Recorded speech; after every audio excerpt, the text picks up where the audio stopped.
Welcome to Nandigama news. NDG news exclusive ground రిపోర్ట్ను మా నియోజకవర్గ ప్రతినిధి కొప్పుల వెంకట్రావు అందిస్తున్నారు. ఒకవైపు కేంద్ర రాష్ట్ర ప్రభుత్వాలు గ్యాస్ కొరత లేదని చెబుతున్నాయి.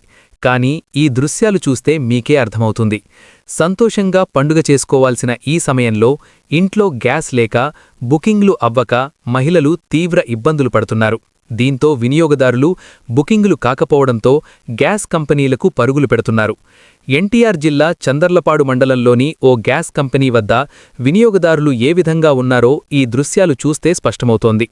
ఒకవైపు కేంద్ర రాష్ట్ర ప్రభుత్వాలు గ్యాస్ కొరత లేదని, ఎలాంటి ఆందోళన చెందవద్దని చెబుతున్న ఈ తరుణంలో గ్యాస్ కంపెనీ దగ్గర వినియోగదారులు పడిగాపులు కాయాల్సి వస్తోంది.